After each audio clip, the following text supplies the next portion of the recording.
आज मैं आप सबके लिए लेके आई हूँ गर्मियों की बहुत ही ख़ास मिठाई की रेसिपी। इस मिठाई को आप एक आम से बना के तैयार करेंगे, पूरे परिवार के लिए ये मिठाई बनके तैयार हो जाएगी। एकदम सॉफ्ट और मुलायम बनेगी। झटपट से चलिए शुरू करते हैं इस मिठाई को हम बनाना, जो कि बहुत ही सॉफ्ट और मज़ेदार बनी है। मैं इसे तोड़ के दिखा रही हूँ कितनी ज़्यादा ये सॉफ्ट बनती है। इसके लिए मैंने यहाँ पे 250 ग्राम आम लिया है। एक बड़े साइज का आम है ये। और आम को हम इस तरह से कट कर लेंगे और पीसेस में कट करने के बाद इस तरह से कट लगा देंगे। तो बस इस तरह से हमें आम का पल्प निकाल कर तैयार कर लेना है। तो बस कोई भी चम्मच की सहायता से आप इसका पल्प निकाल के तैयार कर सकते हैं। तो बस इस तरह से मैं निकाल रही हूँ। और ये अच्छे से पका हुआ आम है, देखें एकदम पीला है, तो इसमें कलर वगैरह डालने की भी ज़रूरत नहीं पड़ेगी। और बिना घी के ही ये मिठाई बनके तैयार हो जाएगी। इस मिठाई को बनाने के लिए आपको बहुत ज़्यादा समय भी नहीं लगता है। कम समय में बहुत ही टेस्टी मिठाई बनके तैयार होती है। आप चाहो तो अभी नवरात आ रही है, तो नवरात व्रत के लिए भी इस मिठाई को बना के रख सकते हैं। और एक बार बना लिया पूरे 9 दिन तक आराम से खा सकते हैं। तो बस इस तरह से देखें मैंने पल्प तैयार कर लिया है। अब सारा पल्प इस तरह से मैंने निकाल लिया है। अब हम क्या करेंगे, एक मिक्सी का जार लेंगे, क्योंकि इसे हमें ग्राइंड करना है। तो मिक्सी के जार में बढ़िया तरीके से हम इसे ग्राइंड करेंगे। अब देखें इस तरह से अच्छे से मैंने इसे निकाल के तैयार कर लिया है। तो बढ़िया से पीस के भी तैयार कर लेते हैं।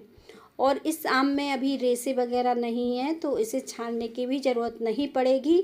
बस इसे आपको अच्छे से ग्राइंड कर लेना है, ताकि इसमें कोई भी आम के टुकड़े ना रह जाएं। बस इस तरह से हमें इसे अच्छे से ग्राइंड करना है। इसमें पानी दूध कुछ भी नहीं डालना है, सिर्फ ऐसे ही हम इसे ग्राइंड करेंगे। तो बस इस तरह से देखें अब आम हमने अच्छे से ग्राइंड कर लिया है। देखें इस तरह से पीस लिया है। और इसे अब हम निकाल लेंगे किसी बर्तन में। आम को पीसने के बाद आप जिस बर्तन में इस मिठाई को बनाना चाहें उस मिठाई में निकाल सकते हैं। और मैंने इसे छाना नहीं है, क्योंकि ये अच्छे से देखें पिस के तैयार हुआ है। कोई भी आम के पीस इसमें नहीं रह गए हैं और इसमें रेसे भी नहीं थे, तो मैंने इसे छाना भी नहीं है। पैन में इसमें हम डाल देंगे। और इसे पैन में डालने के बाद इसे हम 2 मिनट के लिए गरम करेंगे। तो पहले हम अच्छे से सारा पल्प निकाल लेते हैं। और सिर्फ 2 मिनट ही हम इसे गरम करेंगे। जैसे ही पैन गरम होगा इसमें हम चीनी ऐड कर देंगे। यहाँ पे मैंने आधे कप चीनी का इस्तेमाल किया है, क्योंकि थोड़ी मिठाई खट्टी मीठी सी रहती है, इसलिए मैंने इस चीनी का थोड़ा ज़्यादा इस्तेमाल किया है। अपने हिसाब से आप चीनी थोड़ा सा घटा बढ़ा भी सकते हैं, कोई दिक्कत नहीं है। और बस इस तरह से चीनी को अच्छे से हमें घोल लेना है। तो बस इस तरह से चलाते रहिएगा और इसे पका के तैयार कर लीजिएगा। 4 से 5 मिनट में ही ये पक के तैयार हो जाएगा। बस इस तरह से चलाना है आपको, ये नीचे से लगे नहीं, और बढ़िया तरीके से ये पक जाएगा। थोड़ी देर में मैं आपको बताऊंगी कि कैसे आप चेक करेंगे कि पल्प अच्छे से पक चुका है कि नहीं। देखिए अभी बहुत ही आपको ये गीला सा पतला सा दिख रहा होगा। जैसे जैसे आप इसे पकाएंगे ये थिक होना शुरू हो जाएगा। तो देखें अब ये पल्प जो है थोड़ा सा थिक होना शुरू हो गया है। कुछ इस तरह से देखें सीमेंट सा रहा है। इस तरह से जब चलाते रहेंगे और इसे पकाएंगे तो ये काफ़ी गाढ़ा थिक सा आपको दिखने लगेगा। और अब हम इससे ज़्यादा गाढ़ा इसे नहीं करना है। देखिए काफ़ी गाढ़ा थिक हो चुका है ये। और अब हम बाकी की चीज़ें भी डाल देते हैं। भाई मिठाई बना रहे हैं तो यहाँ पे मैंने ड्राई कोकोनट का इस्तेमाल किया है। अगर आप ड्राई कोकोनट नहीं डालना चाहते हैं तो सिर्फ मिल्क पाउडर से भी इस मिठाई को बना सकते हैं। तो उसके लिए आपको 1 कप मिल्क पाउडर की ज़रूरत पड़ेगी, अगर आप ड्राई कोकोनट नहीं डालना चाहते हैं। यहाँ पे मैंने आधे कप ड्राई कोकोनट डाल दिया है और इसे अच्छे से मिक्स किया है। अब ये अच्छे से मिक्स हो चुका है, तो मैंने साथ में यहाँ पे आधे कप ही मिल्क पाउडर का इस्तेमाल किया है।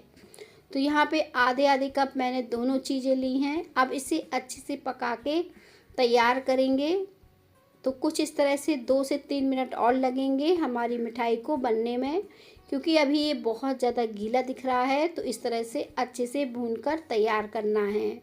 जैसे जैसे आप इसे पकाएंगे ये थिक होना शुरू हो जाएगा, और इसके बाद जब ये इस तरह से कंबाइंड होना शुरू हो जाए तो आप चाहो तो थोड़ा सा इसका बैटर निकाल कर एक गोल गोल लड्डू के जैसे बनाकर चेक कर सकते हो। आप देखें ये एकदम परफेक्ट ये पक के तैयार है। आप चाहो तो इसमें येलो कलर भी डाल सकते हो, मैंने कलर नहीं डाला है, आम का अपना कलर था तो बहुत ही प्यारा सा कलर आ गया है। आप देखें इसे अच्छे से ये कंबाइंड हो रहा है, बहुत ही बढ़िया पक गया है। गैस को बंद कर देंगे और बंद गैस में इसे इस तरह से फैला देंगे ताकि ये अच्छे से ठंडा हो जाए और इजी तरीके से हम इसका रोल बना पाएँ। आप देखें ये अच्छे से ठंडा हो गया है, ठंडे होने पर और भी ज़्यादा सेट हो गया है। तो बस इस तरह से हमने कंबाइंड कर लिया है इसे। अब एक बटर पेपर लेंगे, इसे ग्रीस कर लेंगे। अगर आप चाहो तो प्लास्टिक शीट का भी इस्तेमाल कर सकते हो। और ग्रीस करने के बाद इस मिठाई के बैटर को इसी के ऊपर डालेंगे और 2 मिनट के लिए हाथों से अच्छे से मसल लेंगे ताकि ये जो मिठाई का डो है अच्छे से चिकना हो जाए। अब ये अच्छे से चिकना हो गया है, अब हम इसे रोल कर देंगे। तो बस इस तरह से आप इसे रोल कर लीजिए, बहुत ही इसी तरीके से अब ये रोल हो जाएगा। आप रोल को पतला रखना चाहें तो पतला भी रख सकते हैं और मेरे जैसा अगर मोटा रखना चाहें तो भी रख सकते हैं। ये देखें एकदम परफेक्ट बढ़िया अब हमारा रोल बन चुका है। तो इसे फिर से हम बटर पेपर से कवर कर देंगे, क्योंकि इसे हमें जो है अभी फ्रिज में रखना है सेट होने के लिए। 25 से 30 मिनट आराम से आप इसे छोड़ दीजिए फ्रिज में, ये अच्छे से सेट हो जाएगा, कोई दिक्कत नहीं होगी जब आप इसे कट करेंगे। अब देखें ये बढ़िया तरीके से सेट हो चुका है, बहुत ही बढ़िया। ये देखें इस तरह से निकल के आया है। अब हम क्या करेंगे, इसके ऊपर चांदी का वर्क लगा देंगे। अगर आप व्रत के लिए बना रहे हैं तो ये जो चांदी का वर्क है इसे मत लगाइए, और अगर आप घर के लिए बना रहे हैं तो एकदम बाजार जैसी सुंदर मिठाई घर पर बना के तैयार कर सकते हैं। रोल को मैंने देखें इस तरह से पतले साइज का काटा है, बहुत ज़्यादा ये मोटा नहीं है, बहुत ज़्यादा पतला नहीं है, और इजी तरीके से देखें कितना बढ़िया ये कट के तैयार हो गया है। और एक आम से देखें काफ़ी सारी मिठाई आपकी बनके तैयार हो गई है। रोल मैंने बना के तैयार कर लिए हैं। आप चाहो तो इनको थोड़े से बारीक बादाम से सजा सकते हो, एकदम बारीक बादाम काट के इसके ऊपर से लगा सकते हो। यहाँ पे मैंने कुछ गुलाब की पत्तियाँ को भी कट करके इसके ऊपर लगाई हैं। और रोल मिठाई हमारी बनके तैयार हो गई है। उम्मीद करती हूँ आज की रेसिपी आप सबको पसंद आई होगी, क्योंकि ये गर्मियों की बहुत ही ख़ास मिठाई है। अब मैं इसे आपको तोड़ के दिखाती हूँ कि कितनी ज़्यादा ये सॉफ्ट और मुलायम बनी है। रेसिपी अच्छी लगे तो रेसिपी को लाइक करिएगा और मुझे कमेंट में बताइएगा कि कैसी लगी हमारी आज की रेसिपी।